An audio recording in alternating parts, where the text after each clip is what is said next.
Y la Biblia habla bastante acerca de Satanás como una realidad, habla de los demonios como una realidad, habla de la lucha espiritual que se da detrás de las cosas que nosotros vemos.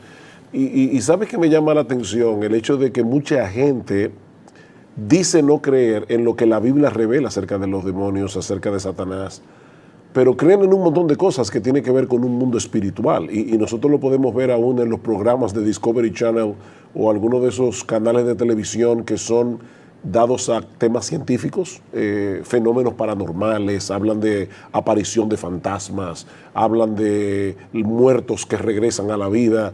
Son cosas que van más allá de lo natural. Sin embargo, lo que me llama la atención es cómo las personas son capaces de rechazar lo que Dios nos dice en su palabra, pero pueden creer fácilmente lo que sale en televisión simplemente porque tal vez un famoso actor, porque hay un programa que se llama Famosos y Fantasmas, o sea, porque un famoso dice que vio un fantasma. Entonces, ¿por qué yo puedo creer más fácilmente en lo que me dice un actor de Hollywood a lo que me dice la palabra de Dios?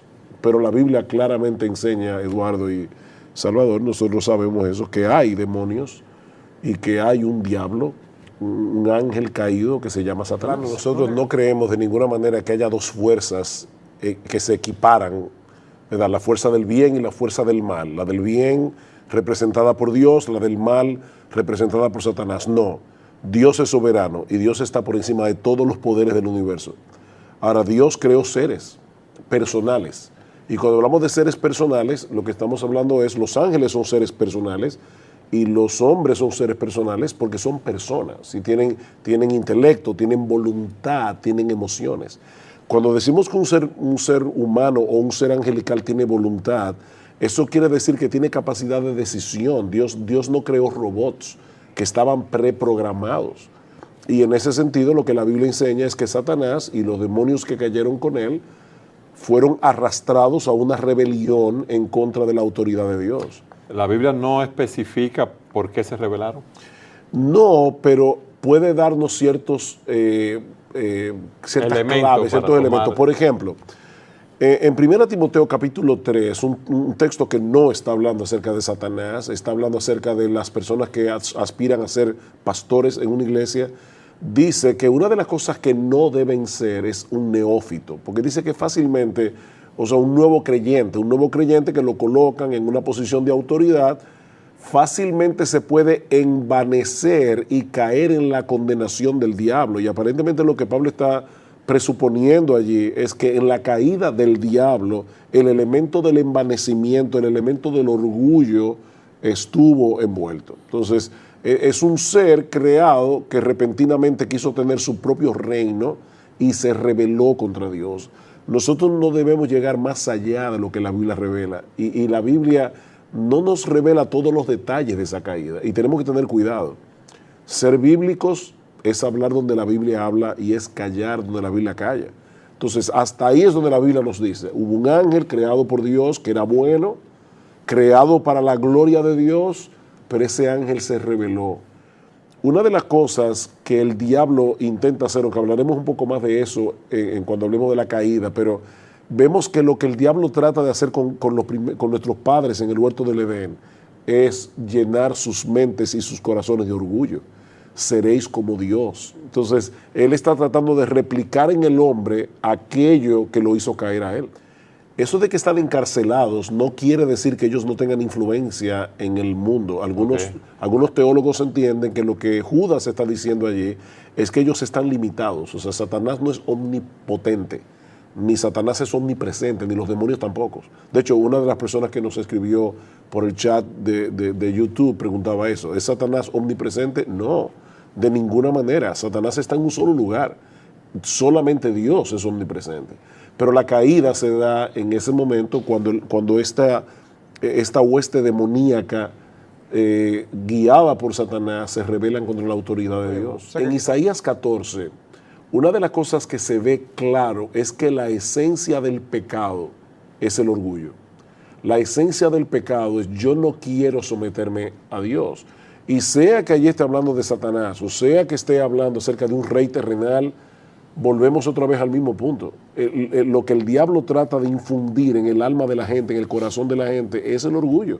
porque es que el orgullo es la madre de todos los pecados. Cuando un individuo dice, yo no quiero someterme a Dios, yo quiero hacer mi voluntad, ahí es que comienza la rebelión.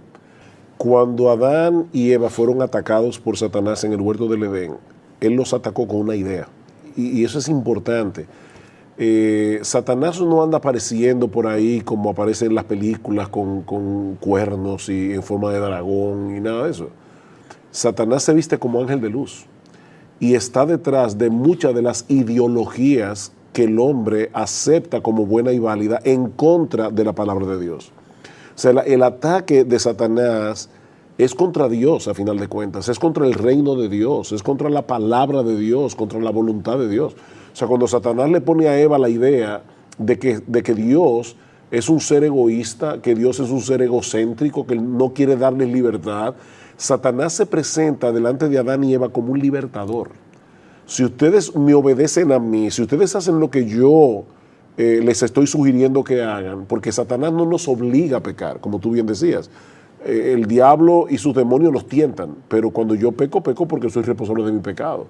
Pero él le vendió esta idea, y la idea era, si ustedes se rebelan contra la autoridad de Dios, ustedes van a progresar, ustedes serán como Dios. Y es increíble cómo hasta el día de hoy es exactamente lo mismo. O sea, se vende como progreso aquello que es en contra de lo que Dios quiere hacer en el mundo para la felicidad y la salvación de los seres humanos. Antes que nada quiero decir que yo aborrezco las teorías de conspiración. Yo creo que hay demasiada teoría de conspiración. Pero lo cierto es que hay una conspiración espiritual. O sea, ellos tienen comunicaciones, ellos conocen a los seres humanos, ellos saben cuáles son tus gustos. Imagínate que tú estás en una habitación hablando con alguien de un plan que tú tienes. Satanás conoce todo eso porque tiene un sistema de información impresionante. Aparece de repente un individuo que tiene contacto con este tipo de mundo espiritual y te dice, yo sé que tú estás planificando un negocio proyecto, de tal cosa, y dice, wow, pero nadie sabía eso. Nadie sabía eso. No, sí lo sabían. Entonces, hay personas que tienen de alguna forma contacto con ese mundo espiritual. Y la Biblia nos dice claramente que nosotros debemos tener cuidado con ese tipo de personas. La Biblia prohíbe tajantemente que nosotros busquemos brujos, adivinos, y hay una razón primordial para todo eso, y es que tan pronto tú te amparas en ese tipo de cosas, tú estás dejando a un lado la palabra de Dios y al Dios de la palabra. O sea, ir hacia los adivinos es alejarte de Dios. Cuando un esposo pelea con su esposa, no se está dando cuenta que Satanás o sus demonios están trayendo discordia para destruir ese matrimonio, y ellos están luchando contra sangre y carne. Él está luchando contra su esposa, la esposa está luchando contra él. Y Pablo está diciendo, no se dejen engañar. Vuestra lucha no es contra sangre y carne. Y tu esposa es de sangre y carne, o tu vecino, o ese hermano de la iglesia con el que tú tienes un problema. No, y que en esa misma carta de Efesios, Pablo habla de las maquinaciones de Satanás. Tú hablabas de que son seres inteligentes. Maquinaciones. Ellos no atacan a tontas y a locas, ellos tienen un objetivo. Y en ese sentido alguien decía, cuando tú juegues con el pecado, recuerda que el pecado no está jugando contigo. El pecado no está jugando con nosotros. Sí. Y es Satanás y sus demonios que están detrás de llevarnos a pecar, llevar al incrédulo a no venir a los pies de Cristo en arrepentimiento y fe, y llevar a los creyentes al error, llevar a los creyentes a dar un mal testimonio para que el evangelio sea pisoteado. Satanás está detrás de todo eso. Es interesante, Cristo dice en la parábola del sembrador, cómo él arrebata la palabra que es sembrada en el corazón de las personas. Él quiere distraer a las personas para que no se salven, para que esa palabra no fructifique en sus vidas. Fíjate, Cristo es Dios. Porque cuando se habla de este tema hay personas sofisticadas que piensan que esto es medieval, estamos en el oscurantismo medieval. Que somos unos atrasados. Exactamente. Cristo le dice a los discípulos, Satanás os ha pedido para zarandearos como a trigo. O sea, Cristo está diciendo ahí, Satanás es un ser real, es una persona que los ha pedido para zarandearlos como a trigo. Ahora, gracias al Señor, que eso también nos revela que Satanás no es omnipotente, él no puede actuar sin el permiso de Dios. Y probablemente la persona estará preguntándose, pero entonces, ¿por qué Dios le da permiso? Hay un punto en esto ya que llegamos al misterio donde no nos ha sido revelado todo lo que Dios tiene en su mente. Pero lo que sí sabemos con toda seguridad es que el reino de Dios vencerá. Satanás y sus demonios no se van a salir con la suya. Ellos quisieron destruir la obra de Dios y en Primera de Juan dice, para eso apareció el Hijo de Dios, para deshacer las obras del diablo. Para eso vino Cristo, para revertir lo que el diablo causó. ¿Y a qué precio? Vuelvo y repito, el primer problema es que tú puedes estar coqueteando con algo verdaderamente maligno. Tú puedes estar coqueteando con algo que tenga consecuencias eternas para tu alma. Esas personas que, primero, un creyente jamás en la vida, jamás debería guiarse por el horóscopo, tampoco debería jugar la lotería que Pero trabaje. hay personas que tienen un sueño y van donde alguien que, como decimos en República Dominicana, que le arregla el sueño. Entonces, dime, ¿qué te pasó en el sueño? Bueno, yo me vi que estaba en mi casa sentado, entonces te preguntan, ¿cuál es el número de tu cédula de identidad? exacto. Y te arreglan el sueño y te dicen, mira, eso da 06, 18 y 22. Entonces ellos juegan ese número a ver si Y tú sabes se sacan en la lotería. la cantidad de personas que pierden una fortuna llevándose de ese tipo de cosas. El hombre es supersticioso. Desde que el hombre cayó en pecado y se alejó de Dios, es capaz de creer cualquier cosa. No es que el hombre ha dejado de creer, el hombre es un creyente y está creyendo cosas, aunque sea la teoría de la evolución, pero está creyendo cosas. Y también están creyendo cosas demoníacas, cosas psíquicas o lo que sea. Por este tipo de cosas, pero al final de cuentas, lo que el diablo está tratando de hacer, ya sea con los psíquicos engañadores o con los que de verdad tienen de alguna forma contacto con este mundo espiritual, es alejar a las personas de Dios. Yo no quiero confiar en Dios y su palabra. Yo no quiero ver cuál es la voluntad de Dios para mí, que Él me ha revelado claramente en su libro. Y otra cosa más, ¿por qué yo quiero saber el futuro? Porque yo no quiero confiar en Dios. Yo no quiero poner mi futuro en manos de Dios. Yo quiero que me revelen previamente lo que va a suceder. Y por eso voy a este tipo de personas que leen la mano, leen la taza, la baraja. Pero de nuevo es una desconfianza en Dios. Entonces, ¿detrás de qué es que anda Dios? Él anda detrás de la confianza que el hombre deposita en Dios. Él no quiere que hagan eso. En Primera de Juan, una de las cartas del Nuevo Testamento, dice que el mundo entero está bajo el maligno. ¿Y qué significa eso? Que todas las personas que no son creyentes están bajo la influencia de Satanás. Pero no es lo mismo estar bajo una influencia general de Satanás y sus demonios a estar poseído por un demonio. Una persona que ya, cuando dice que Satanás llenó el corazón de Judas, está usando la misma expresión que se usa en el Nuevo Testamento para hablar de la llenura del Espíritu Santo.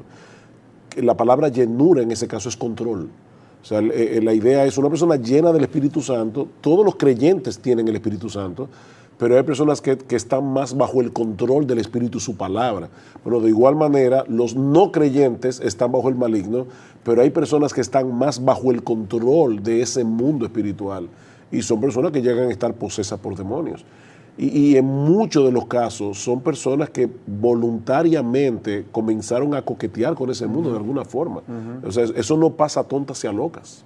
Es imposible que alguien habitado por un ser tan poderoso, todopoderoso como es el Espíritu de Dios, permita al mismo tiempo que sea un creyente poseído. Y Juan lo dice claramente, el que está en nosotros es mayor que el que está en el mundo y el maligno no nos toca. No nos toca en ese sentido, porque definitivamente Satanás y sus demonios tientan a los creyentes. Dice Santiago, capítulo 1, versículo 13, cada uno es tentado cuando de su propia concupiscencia, es decir, de esos deseos pecaminosos que ya están en ti, somos atraídos y seducidos hacia el pecado. Y en Efesios cuando dice, vístanse de toda la armadura de Dios, para que podáis resistir el ataque de Satanás. O sea que, de hecho, yo creo que es importante decir esto para personas que nos están mirando.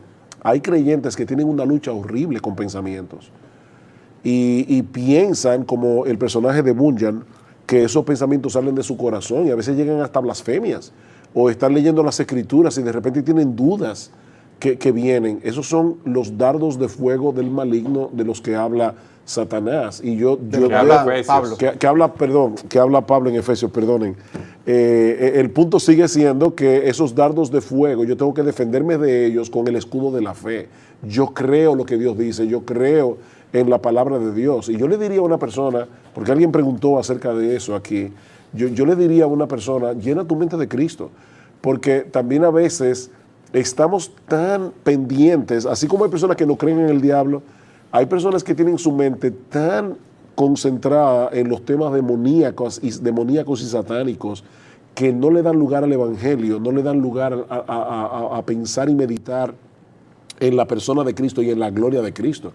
Entonces, en ese sentido, yo le diría, no estés tan pendiente de esos pensamientos que vienen a ti, porque son dardos de fuego del maligno. No te tomes tan en serio, en otras palabras. ¿Cómo nosotros podemos creer que en la Segunda Guerra Mundial una persona como Hitler decidió exterminar a todo millones de personas? ¿Qué influencia demoníaca puede haber allí cuando un ser humano se levanta y extermina, o como está pasando hoy día, con etnias completas que son barridas por otras etnias que se creen superiores? Eso es demoníaco. Pero no podemos ver a Satanás y sus demonios únicamente en cosas tan dramáticas como esa. Vuelvo y repito, en una mentirita blanca. Dice Pablo, Satanás se viste como ángel de luz. Fíjate, por ejemplo, cómo el hombre usa el lenguaje en el día de hoy. Y yo creo que hay algo demoníaco en eso. Las personas hablan de la libertad de expresión, no hablan de permiso para vender pornografía. Porque la palabra pornografía es muy cruda y no hablan de aborto, no hablan de asesinato, hablan de pro-escogencia, pro-choice, ¿verdad? No, yo no estoy a favor de que maten bebés, yo estoy a favor de la libre elección de la mujer. Es un eufemismo, es una forma de manejar el lenguaje para esconder algo que está terriblemente mal detrás, y en ese sentido Satanás se disfraza como ángel de luz. Él vende el mal como si fuera el bien. Dice, habrá hombres porque teniendo cauterizada la conciencia, enseñarán doctrina de demonios. ¿Y cuáles son esas doctrinas de demonios? Que se coman bebés o algo así. No, prohibirán casarse y mandarán abstenerse de alimentos que Dios creó para que con acción de gracias participasen de ellos los creyentes y los que han conocido la verdad. ¿Qué produce el ascetismo? Producen algunos orgullo espiritual por practicar el ascetismo, y en el que está en contra del ascetismo le produce una visión distorsionada de quién es Dios. O sea, Dios es tan malo que nos prohíbe comer lo que a mí me gusta comer.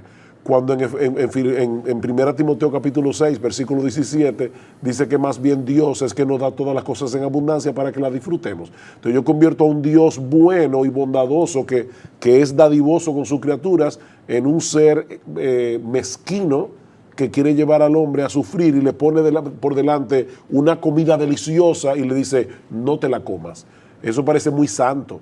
Sin embargo, ¿qué dice Pablo? Es doctrina de demonios. Prohibirle a una persona casarse, eso es doctrina de demonios. Eso es exponer a una persona a cometer pecados y aberraciones. La Biblia dice claramente, Cristo ya venció. No es que Él va a vencer, Cristo ya venció. Amén. ¿Dónde vemos la victoria de Cristo? En su resurrección. Satanás lo llevó a la cruz, pero detrás de Satanás estaba la voluntad de Dios. Dios fue que llevó a Cristo a la cruz y Él fue voluntariamente a la cruz.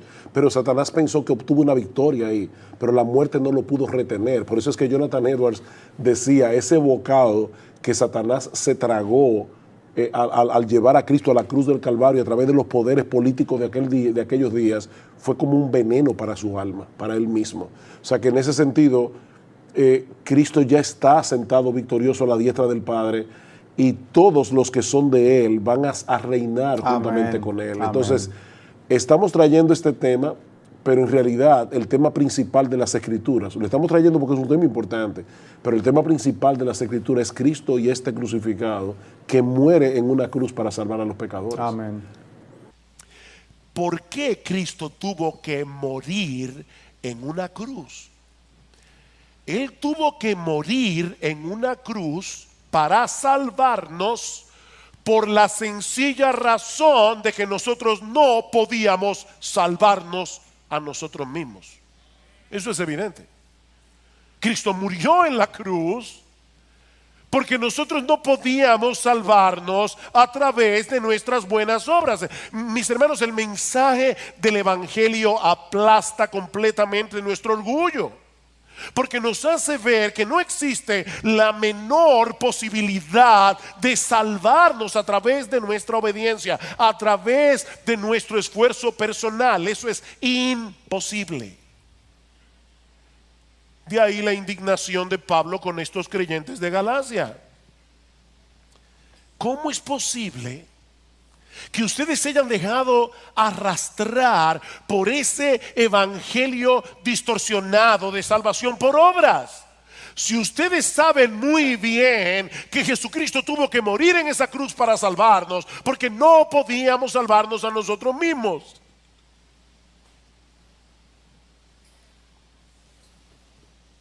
Me acuerdo un hermano de nuestra iglesia que hace muchos años leyó un libro acerca de cómo tienta a Satanás. Y él dijo, wow, ya yo sé cómo es el asunto. Yo no vuelvo a dejar que me engañe. ¿De verdad tú crees que por leer un libro acerca de cómo tienta a Satanás ya tú no vas a pecar más? Mis hermanos, si hay algo que nosotros sabemos es que nosotros no podemos obedecer a Dios perfectamente ni por 5 minutos, ni por 3 minutos, ni por 1 minuto. Que no podemos. Y él está diciendo, Gálatas insensatos, ¿cómo es posible que ustedes hayan sido arrastrados? Ustedes vieron a Cristo crucificado con los ojos de la fe. Ustedes entendieron el significado de esa muerte en la cruz. ¿Cómo es que se volvieron atrás? Mis hermanos, y no mis queridos idiotas de IBCJ, no. Mis amados hermanos de IBCJ, esa obra de salvación no necesita de ninguna añadidura de parte nuestra para hacerla más eficaz. ¿Saben por qué? Porque su muerte en la cruz fue más que suficiente para saldar por completo nuestra deuda con la justicia de Dios. No tenemos deudas. Es por eso que Pablo les dice en Gálatas capítulo 2 versículo 21 que tratar de completar esa obra con nuestras obras es hacer nula la gracia de Dios. Vean el versículo 21 del capítulo 2. No hago nula la gracia de Dios, porque si la justicia viene por medio de la ley, entonces Cristo murió en vano. Cristo murió en vano. Fue una muerte innecesaria. Si nosotros pudiéramos contribuir en alguna manera con nuestra salvación, Cristo murió en vano. La ley hubiera sido suficiente para salvarnos. Aquí están los mandamientos, guarden los mandamientos. Pero Cristo tuvo que venir del cielo y morir en la cruz, porque ninguno de nosotros habría podido cumplir a perfección todas las demandas de la ley de Dios, como dice Pablo más adelante en este mismo capítulo, Gálatas capítulo 3 versículo 10, porque todos los que son de las obras de la ley, todos los que están tratando de salvarse a través de las obras de la ley, están bajo maldición. Dios no los está viendo como, qué bien, están haciendo un buen esfuerzo. No, están bajo maldición, porque escrito está: maldito todo el que no permanece en todas las cosas escritas en el libro de la ley para hacerlas. Tú quieres salvarte guardando la ley, tienes que guardarlos todos los días, desde la cuna hasta la tumba, perfectamente. Estás bajo maldición. Pero esa combinación de fe más obras no solo contradice el evangelio, sino que Pablo quiere hacerles ver en segundo lugar que también contradice la obra del Espíritu en nosotros. La obra del Espíritu en nosotros, versículo 2. Esto es lo único que quiero averiguar de vosotros. ¿Recibisteis el Espíritu por las obras de la ley o por el oír con fe? Cuando una persona se convierte al Señor Jesucristo por el poder del Espíritu Santo, el Espíritu Santo viene a morar permanentemente en esa persona. Oigan lo que estoy diciendo. Es por medio de su Espíritu que Cristo abre nuestros ojos para que veamos nuestra condición, para que veamos nuestro pecado, para que entendamos qué fue lo que Él hizo en la cruz del Calvario. El Espíritu Santo hace eso. El Espíritu Santo es el que eficazmente a través de la predicación del Evangelio nos mueve a creer en Cristo, y al creer en Cristo el Espíritu de Dios viene a morar permanentemente en nosotros. Cristo vive en nosotros porque su Espíritu mora en nosotros. ¿Recuerdan en el aposento alto cuando los discípulos estaban todos entristecidos porque el Señor les había anunciado que se iba, y Cristo les dice: yo no los voy a dejar huérfanos, yo vendré a vosotros como en el Espíritu? Yo rogaré al Padre y os dará otro consolador, el Espíritu de verdad. Yo no los voy a dejar huérfanos. De hecho, en Gálatas capítulo 4, versículo 6 dice explícitamente: porque sois hijos de Dios, Dios ha enviado el Espíritu de su Hijo a nuestros corazones, clamando: Abba, Padre. El Espíritu de Cristo vive en nosotros. Romanos capítulo 8, versículo 9: si alguno no tiene el Espíritu de Cristo, el tal no es de Él. La pregunta es: ¿cómo fue que ustedes recibieron el Espíritu? Les está diciendo Pablo. ¿Acaso fue por alguna obra que ustedes hicieron? ¿Es que ustedes de repente decidieron portarse bien y entonces el Espíritu vino a ustedes? ¿Cómo recibieron el Espíritu? ¿Fue por las obras de la ley o fue por el oír con fe? No fue por ninguna cosa que ellos hubieran hecho por Dios, sino por la obra que Dios hizo en ellos a través del Evangelio por el poder de su Espíritu. Así que, mis hermanos, lo único que ellos hicieron, y todos los cristianos que están aquí, para recibir el Espíritu, fue escuchar el Evangelio con fe. No fue por las obras de la ley, fue por el oír con fe. Pero ahora viene la parte más crucial de este pasaje. Hermanos, esta es la parte más crucial de este pasaje. Versículo 3. Pablo va a decirles ahora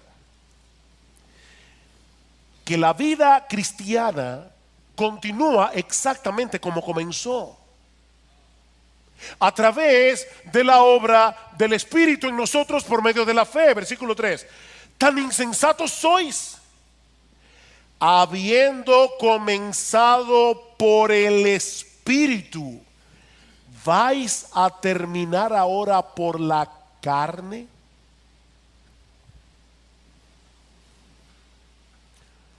Pablo quería que estos creyentes pensaran, y yo quiero que ustedes lo hagan también, porque lo que Pablo está diciendo aquí no es simple. Esto requiere poner atención. Pablo está introduciendo aquí un nuevo contraste. ¿Se dieron cuenta? En el versículo 2 el contraste era entre las obras de la ley o el oír con fe. ¿Cuál es el contraste en el versículo 3? La carne o el espíritu. Las obras de la ley o el oír con fe. La carne o el espíritu. Ustedes son tan insensatos, les dice Pablo, que quieren terminar en la carne lo que comenzó por el Espíritu. Esa es la pregunta. Y Pablo quiere hacerles ver que eso es absurdo. Lo que comenzó por el Espíritu debe continuar y terminar por el Espíritu. Pero aquí viene la pregunta del $1.000.000.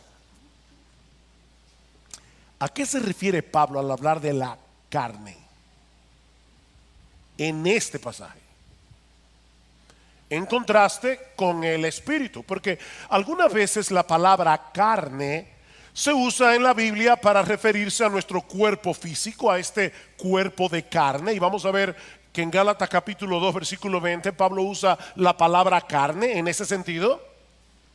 Pero otras veces la Biblia usa la palabra carne para referirse a nuestro viejo yo que se deleitaba en el pecado y que no quería someterse a Dios. Ese viejo yo se gloriaba en su independencia de Dios. Ese viejo yo se gloriaba en su propia autonomía. El problema es que esa condición carnal no siempre se manifiesta de la misma manera. Es decir, no todos los pecadores tratan de manifestar esa autonomía, esa independencia de Dios de la misma forma.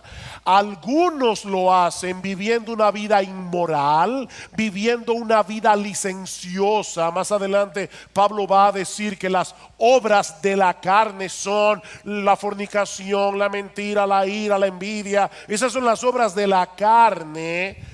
Pero mis hermanos, otras veces las personas tratan de manifestar esa autonomía de Dios a través de una vida moral, a través de una vida decente, que pretende ganar el cielo por su propio esfuerzo, creyendo que tienen la capacidad de llegar al cielo, subiendo por la escalera de su esfuerzo personal. Y es a eso que Pablo le llama carne en el versículo 3. ¿Ven el contraste? Ustedes comenzaron porque el Espíritu obró en vosotros. Ahora van a regresar a ese estilo de vida que ustedes tenían cuando querían vivir en independencia de Dios, en autonomía de Dios, haciendo las cosas en su propio esfuerzo. Lo que comenzó en ustedes por el Espíritu, es decir, descansando enteramente en la obra de Cristo en la cruz, habiendo sido regenerados por el Espíritu Santo, ahora pretenden completarlo a través de su propio esfuerzo por obedecer la ley de Dios. Vean el versículo 4. ¿Habéis padecido tantas cosas en vano? Si es que en realidad fue en vano. La palabra que se traduce como padecer aquí significa literalmente experimentar, y es el contexto el que debe ayudarnos a decidir si se trata de una experiencia negativa como el sufrimiento, la persecución, o si se trata de una experiencia positiva, que es lo que yo creo que Pablo está señalando aquí. Ustedes experimentaron, por el contexto, la bendición del nuevo nacimiento, experimentaron la bendición de haber nacido de nuevo en Cristo para salvación, experimentaron el haber recibido el Espíritu Santo, y todo eso únicamente por recibir por medio de la fe el mensaje del Evangelio. Y ahora Pablo pregunta: ¿es que acaso todo eso fue en vano? ¿Que ahora quieren sustituir la fe por las obras, el Espíritu por la carne? Mis hermanos, la vida cristiana debe continuar exactamente como comenzó, descansando por la fe en las grandes verdades del Evangelio. Versículo 5. Aquel pues que os suministra el Espíritu y hace milagros entre vosotros, ¿lo hace por las obras de la ley o por el oír con fe?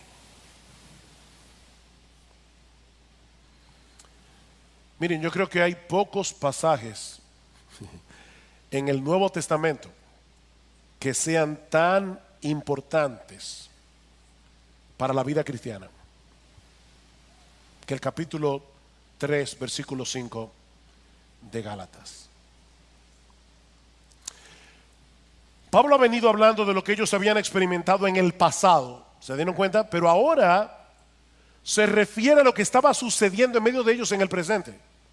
¿Vieron el cambio del tiempo? ¿Cómo es que Dios nos suministra ahora? Una medida mayor del Espíritu de Dios, de modo que podamos seguir avanzando en nuestras vidas cristianas. ¿Cómo es que eso pasa? Es por esforzarnos lo más que podamos en obedecer a Dios, o es por el oír con fe.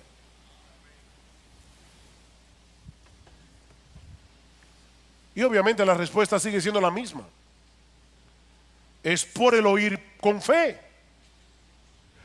La vida cristiana comienza por fe, la vida cristiana continúa por fe, la vida cristiana termina con fe. Es lo mismo que Pablo les había dicho unos versículos antes, Gálatas capítulo 2, versículo 20. Gálatas capítulo 2, versículo 20, alguien decía que Gálatas capítulo 3, versículos 1 al 5 no es otra cosa que un comentario ampliado de Gálatas capítulo 2, versículo 20. Así que lean Gálatas 2.20, que yo sé que ustedes conocen muy bien, algunos de memoria. Lean Gálatas 2.20 teniendo en cuenta todo lo que hemos dicho ya de Gálatas 3. Dice Pablo: con Cristo he sido crucificado. Y obviamente el pronombre tácito y sobreentendido es yo.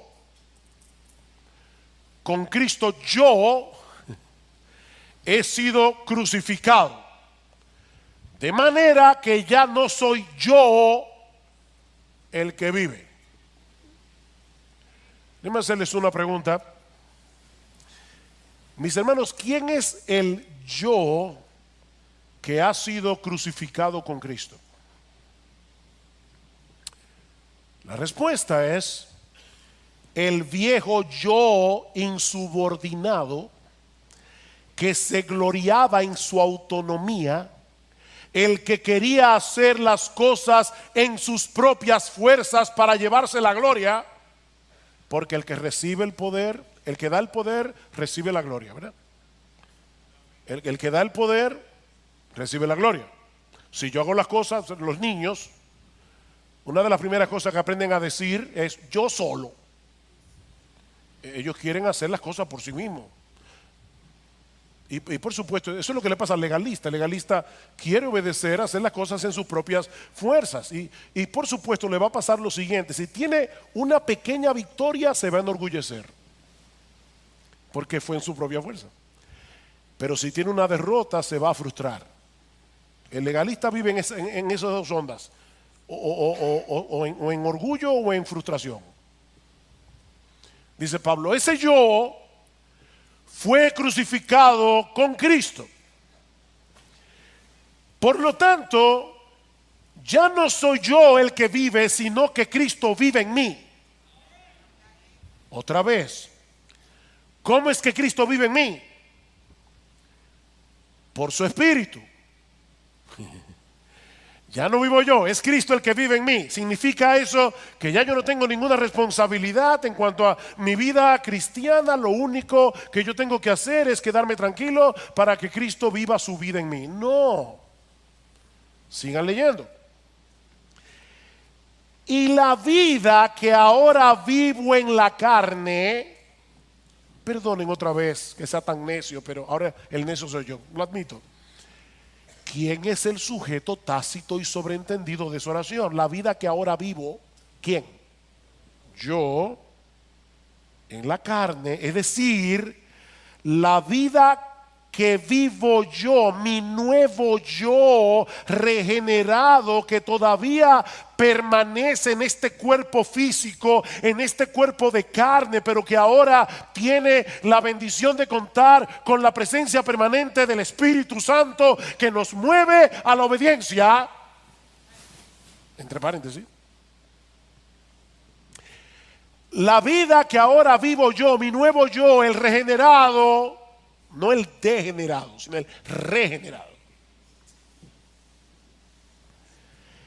La vivo por fe, yo la vivo por fe en el Hijo de Dios, el cual me amó y se entregó a sí mismo por mí. ¿Cuál es la clave de mi nueva vida en Cristo? La fe en el Hijo de Dios que me amó y se entregó a sí mismo por mí.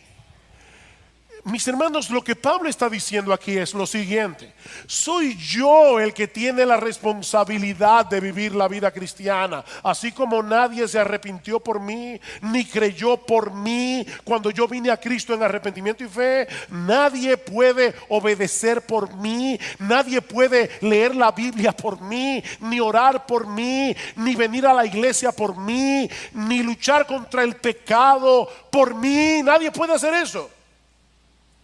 Eso lo tenemos que hacer tú y yo. Pero ahora hay dos elementos en el creyente que cambian por completo la naturaleza de nuestra obediencia a Dios.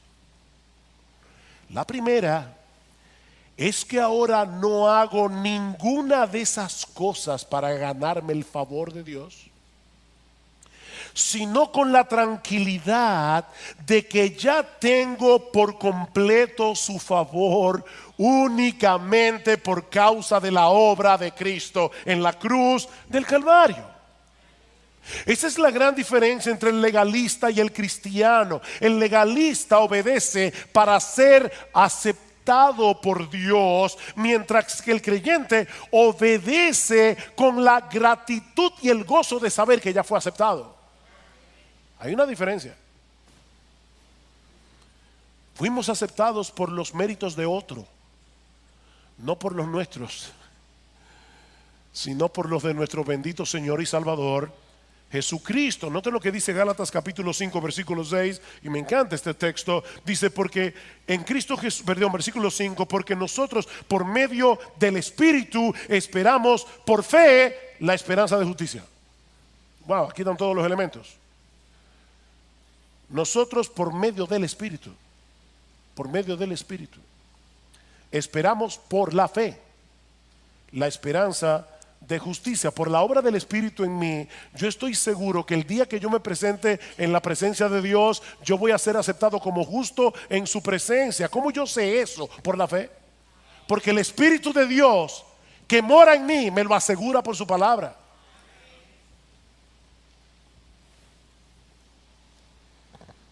El otro elemento que cambia por completo la naturaleza de nuestra obediencia es que ya no dependemos de nuestras propias fuerzas y de nuestros propios recursos para vivir la vida cristiana, sino que lo hacemos en el poder del Cristo resucitado que vive en mí por su Espíritu. No es en mis propias fuerzas, es por la obra de Cristo en mí. Así que el asunto no es que ahora que somos cristianos ya no importa si obedecemos o no los mandamientos, porque mi salvación depende de Cristo. Él obedeció la ley en mi lugar y por lo tanto ya yo no tengo que afanarme tanto con ese asunto de la obediencia. No. De hecho, escuchen lo que sigue diciendo Pablo en Gálatas capítulo 5, inmediatamente después de haber dicho que él espera por la fe, la justicia por el Espíritu. Dice el versículo 6: porque en Cristo Jesús ni la circuncisión ni la incircuncisión significan nada, sino la fe que obra por el amor. La fe que obra por el amor. Somos salvos únicamente por medio de la fe, pero la verdadera fe es una fe que produce obras de amor a Dios y de amor al prójimo. Si una fe no produce obras, es una fe muerta, y una fe muerta no va a salvar a nadie.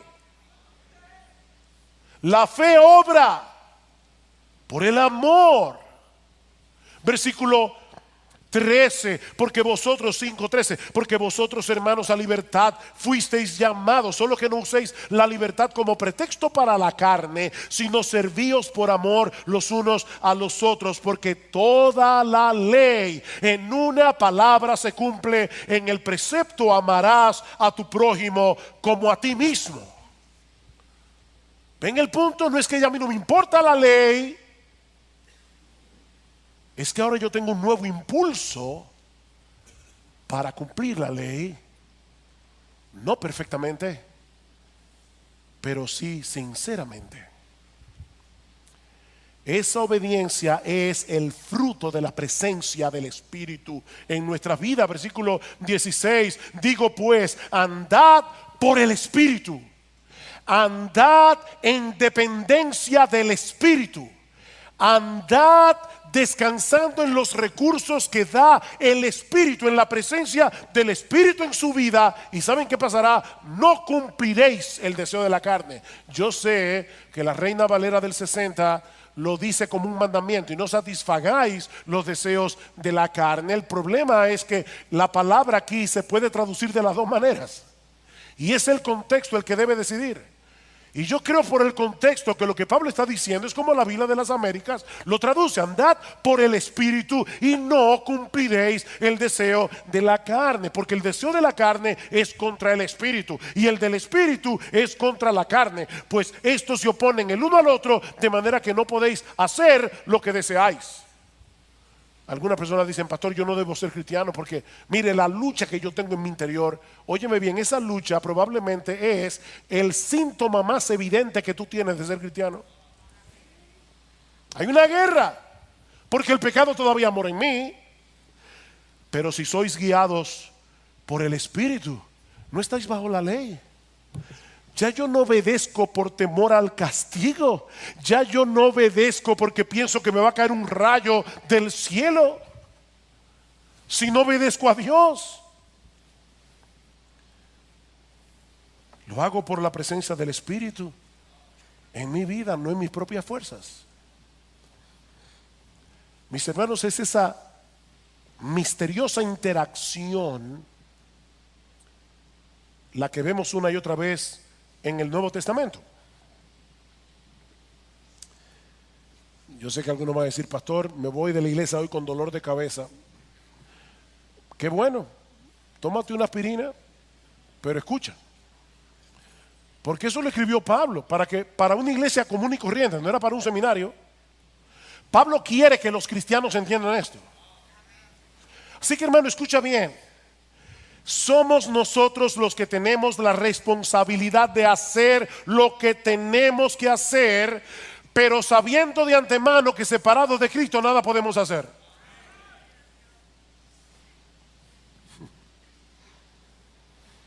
¿Tú oíste eso? Somos nosotros los que tenemos que hacer lo que tenemos que hacer, pero sabiendo de antemano que separados de Cristo nada podemos hacer. Tenemos que vivir en dependencia del Espíritu que vive en mí y que obra en mí. Oigan estos textos rápidamente. Colosenses 1:29. Y con este fin también trabajo, dice Pablo, esforzándome, yo trabajo esforzándome según su poder que obra poderosamente en mí. Yo trabajo, yo me esfuerzo, amparado en ese poder. Colosenses 2:6-7. Por tanto, de la manera que recibisteis a Cristo Jesús el Señor, por la fe, ¿verdad? Andad así en Él. Debe continuar como comenzó. Tú lo recibiste por la fe a Cristo. Sigue así. Filipenses 2:12-13. Así que, amados míos, tal como siempre habéis obedecido, no solo en mi presencia, sino ahora mucho más en mi ausencia, ocupaos en vuestra salvación con temor y temblor. ¿Quién es el que debe ocuparse en mi salvación con temor y temblor? Yo. Porque Dios es quien obra tanto el querer como el hacer en nosotros por su buena voluntad. ocúpate, porque Dios obra. La obra de Dios no debe llevarme a no hacer nada, sino a ocuparme en mi salvación con temor y con temblor. Primera de Pedro 4:10, según cada uno ha recibido un don especial, úselo sirviéndoos los unos a los otros como buenos administradores de la multiforme gracia de Dios. El que habla, que hable conforme a las palabras de Dios. El que sirve, que lo haga por la fortaleza que Dios da. ¿Y saben para qué? Versículo 11, para que en todo Dios sea glorificado mediante Jesucristo, a quien pertenecen la gloria y el dominio por los siglos de los siglos. Amén. ¿Qué decíamos antes? El que da el poder recibe la gloria, y el que da el poder para poder servirnos en amor los unos a los otros es Cristo, que vive en su espíritu en mí. Él se lleva la gloria. Mire, pastor, hasta aquí lo entiendo de forma teórica. Pero ¿cómo se hace eso? Y yo quiero ser lo más práctico que yo pueda en esta mañana. Yo no quiero que usted vaya de aquí diciendo, bueno, yo entendí la teoría, pero no sé cómo poner esto en la práctica. ¿Cómo es que yo puedo hacer lo que tengo que hacer, pero en dependencia del Espíritu? Aquí está la respuesta, y la voy a ampliar, no se preocupen. Confiando por la fe en el Evangelio de Cristo y amparándonos por fe en todas las promesas de Dios reveladas en las Escrituras y que han venido a ser nuestras por causa de Cristo. Oigan otra vez el versículo 5 de Gálatas 3, y por eso les decía que este texto es tan importante. Aquel pues que os suministra el Espíritu. Nosotros queremos ser llenos del Espíritu. Nosotros queremos tener más de la influencia del Espíritu, ¿no es así? Aquel pues que os suministra el Espíritu y que hace milagros entre vosotros, ¿lo hace por las obras de la ley o por el oír con fe? El oír con fe, ¿el qué? El Evangelio.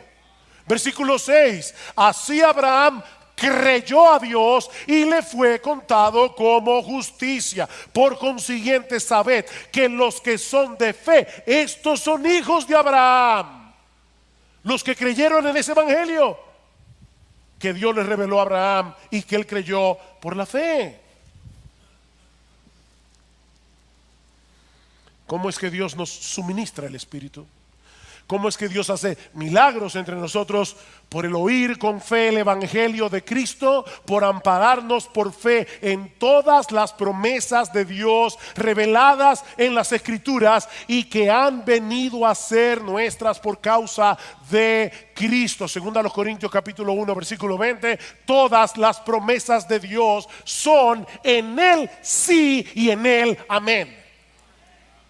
Si tú no estás en Cristo, las promesas de Dios no son para ti. Pero si tú estás en Cristo, Él compró todas esas promesas con su sangre. Para ti. Déjenme poner un ejemplo práctico. No se preocupen que vamos a terminar, creo que a tiempo. No se afanen.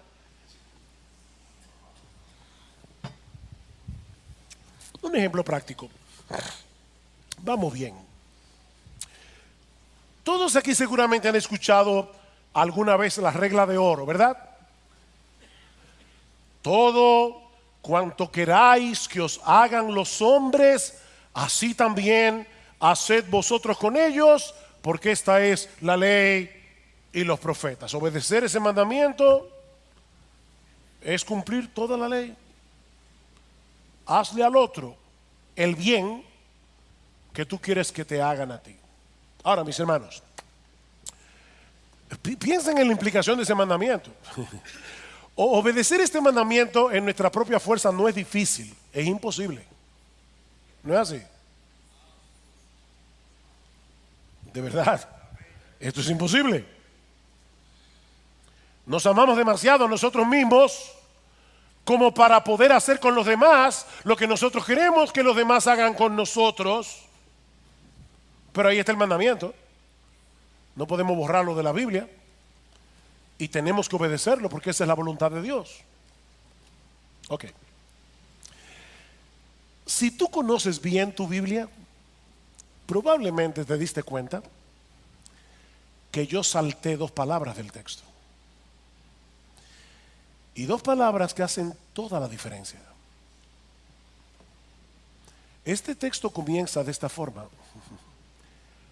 Por eso, todo cuanto queráis que os hagan los hombres, así también haced vosotros con ellos, porque esta es la ley y los profetas. Este mandamiento no funciona en un vacío. Es la conclusión de algo que Cristo viene diciendo. ¿Y qué es lo que Cristo venía diciendo? Pedid y se os dará.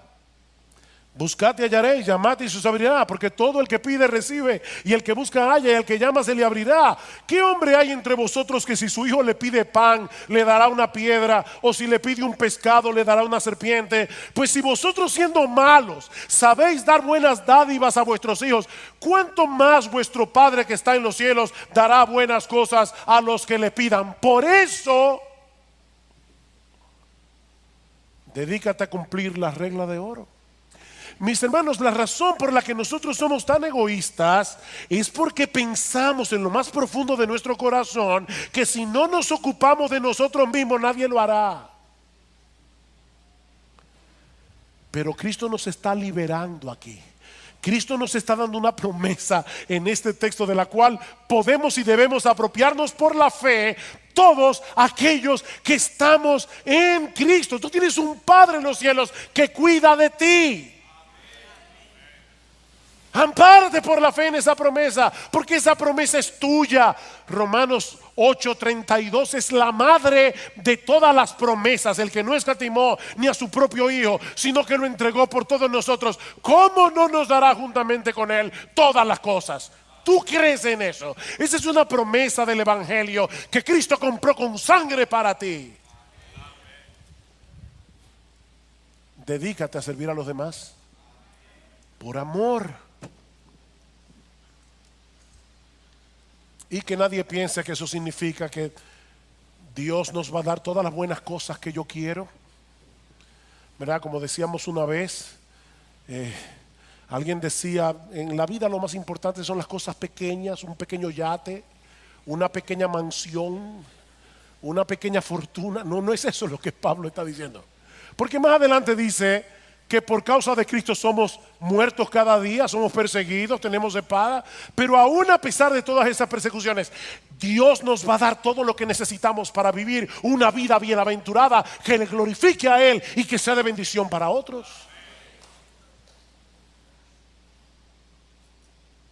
¿Qué significa entonces vivir en dependencia del Espíritu? Ok, déjenme responder esta pregunta con un acróstico para terminar. Un acróstico que aprendí hace un tiempo atrás y que ha sido muy útil para mí, tanto para mi vida cristiana como para mi ministerio. Cada vez que voy a predicar, yo recuerdo este acróstico. Adaptado al español es ROCA, con doble A. ROCA. Reconoce, ora, confía, actúa y agradece. Y por si acaso, estos no son los 5 pasos para una vida exitosa y feliz.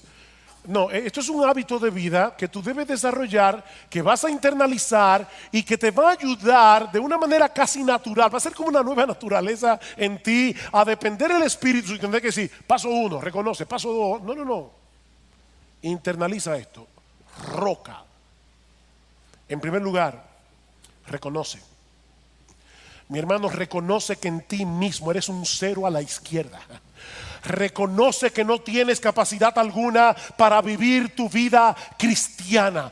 Una y otra vez trae a tu mente la figura que usa Jesús en Juan capítulo 15. Permaneced en mí y yo en vosotros, como el pámpano no puede llevar fruto por sí mismo si no permanece en mí, así tampoco vosotros si no permanecéis en mí. Yo soy la vid, vosotros los pámpanos. El que permanece en mí y yo en él, este lleva mucho fruto en la permanencia, porque separados de mí nada podéis hacer. Es por eso que se llama el fruto del Espíritu. ¿Se dieron cuenta de la diferencia en Gálatas? Las obras de la carne, el fruto del Espíritu, que se produce cuando tú dependes de Jesús. Así que en primer lugar, reconoce, mi hermano, reconoce.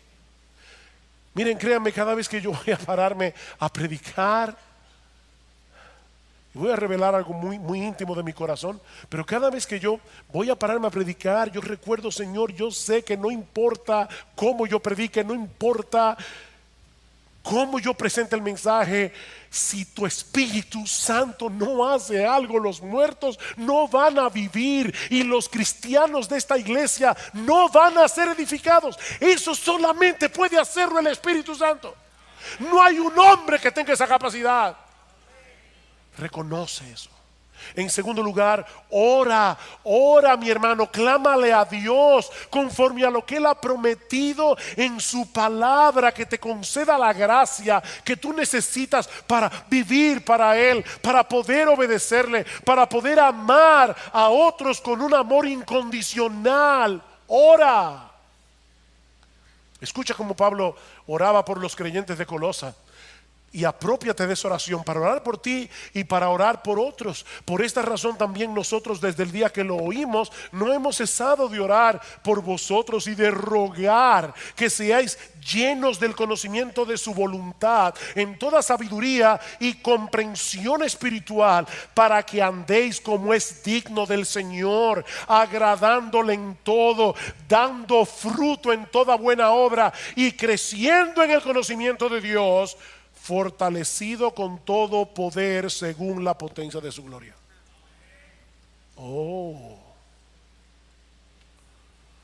Yo quiero que ustedes vivan de esta manera. Yo quiero que ustedes agraden a Dios, pero fortalecido con todo poder en toda potencia de su gloria. Señor, dame ese poder. Dame ese poder. Señor, yo no puedo vencer la envidia de mi corazón. Yo no puedo vencer la lujuria de mi corazón. Yo no puedo vencer la ira que hay en mí. Yo no puedo. Ora. En tercer lugar, confía. Confía, mi hermano, en las promesas. En las promesas que Dios nos ha dejado en su palabra, porque Él es un Dios fiel. Él ha prometido capacitarnos. Él ha prometido estar con nosotros todos los días hasta el fin del mundo. Él ha prometido ser nuestro amparo y fortaleza en momentos de necesidad. Ampárate por fe en todo lo que Dios nos ha prometido en Cristo, porque, mi hermano, eso es lo que energiza nuestra obediencia. Dice Pablo en Romanos capítulo 15 versículo 13: y el Dios de esperanza os llene de todo gozo y paz en el creer, para que abundéis en esperanza por el poder del Espíritu Santo. ¿Por qué tú envidias? No, pastor, yo no envidio. Mentiroso. ¿Por qué tú quieres tener cosas que otros tienen? Porque en el fondo de tu corazón tú crees que tú mereces algo mejor. Aplícate el evangelio y van a pasar dos cosas. Te vas a dar cuenta, en primer lugar, que lo que tú mereces es el infierno, y en segundo lugar, que tú tienes infinitamente más de lo que mereces. Tú tienes el perdón de los pecados, tú tienes el don de la vida eterna, tú tienes a Jesucristo, tú tienes un Padre en los cielos, tú tienes el Espíritu Santo.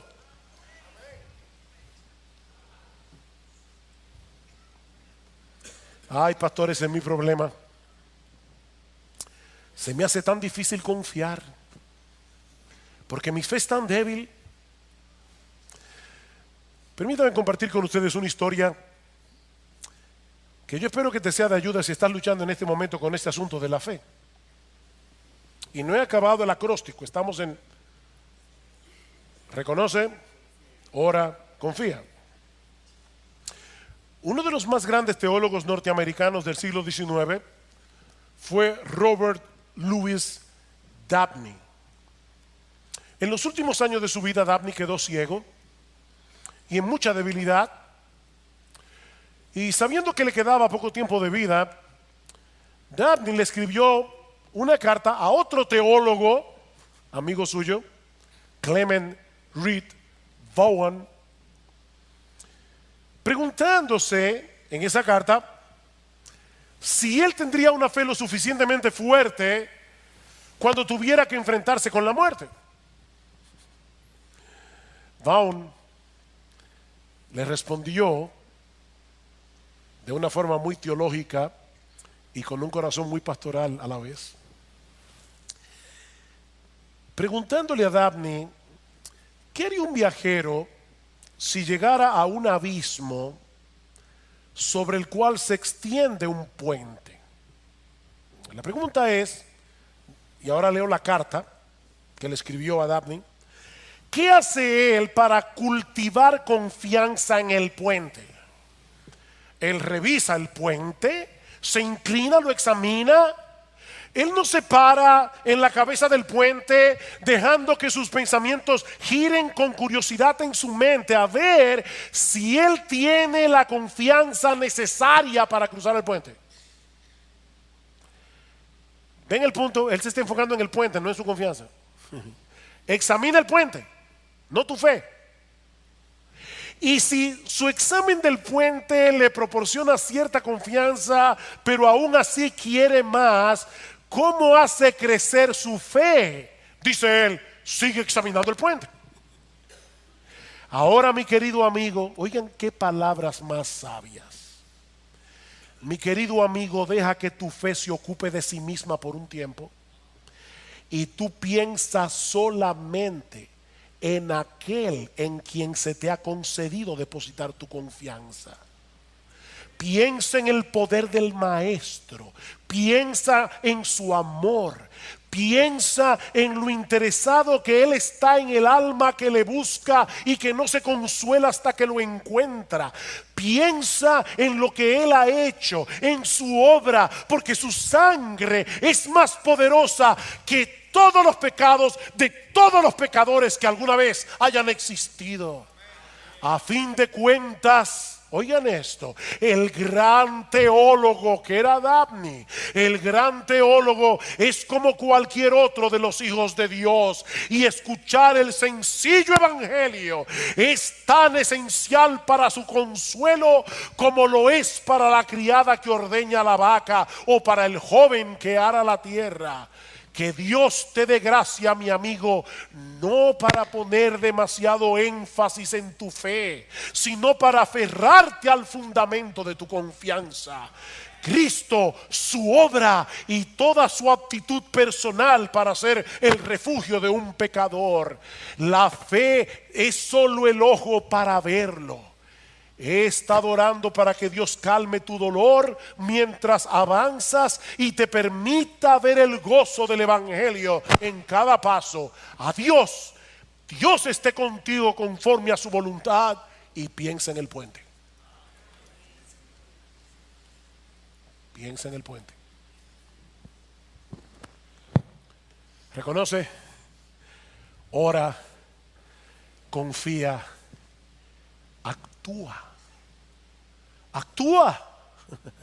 Como decíamos al principio de este mensaje, la obra de Dios en nosotros no elimina la responsabilidad que nosotros tenemos de obrar, pero no amparados en nuestras propias fuerzas, porque no tenemos ninguna, sino amparados en la fuerza que viene de Él.